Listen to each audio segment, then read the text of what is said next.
From a tourism point of view, down the highway of history, Warrenpoint is of huge historical significance. Yeah, it was at one time probably the premier tourist destination in the whole of Ireland. When the railway developed, we had all the town then really developed into a tourist destination, and that's from the 1870s. It became a real strong tourist destination, and that tourism built over the years. I think in Warrenpoint we have probably one of the finest Victorian and Edwardian townscapes, and we had tourists that came in from England, right, come across on the boat to Greenore, into Newry as well, on the train to Warrenpoint, and we had families who holidayed here from England, from Manchester, Bolton and Farnworth mainly, and they came here every year with their families to holiday.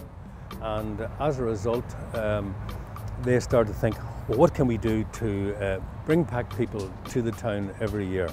So the idea of setting up a park came into being, and there was again a world famous nursery in Newry, Daisy Hill Nurseries, owned by a Mr. Tom Smith. He came in here, and for the princely sum of £200, 10 shillings and 6 pence, he was able to set up all of the pathways and all of the planting that went into this park. It was thought that the park needed a bandstand.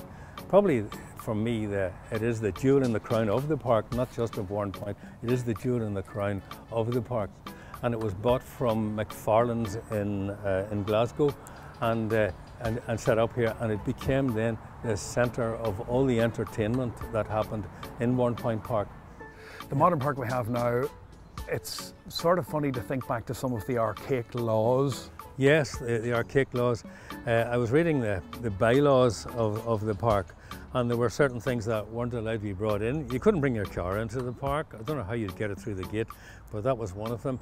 And the people around were discouraged from washing their carpets and bringing them into the park to lay them down to dry. And perambulators, dogs weren't allowed, of course, without being on a lead. And there were lots of games that went on in the park: football, quoits, croquet, and all of those games went on. But no one could set any of those games up. It had to be the park keeper, and if anybody did that there, out you go. Can I say congratulations on a super park. Thank you very much for talking to us today, and we look forward to enjoying the rest of the park with you. Lovely, thank you.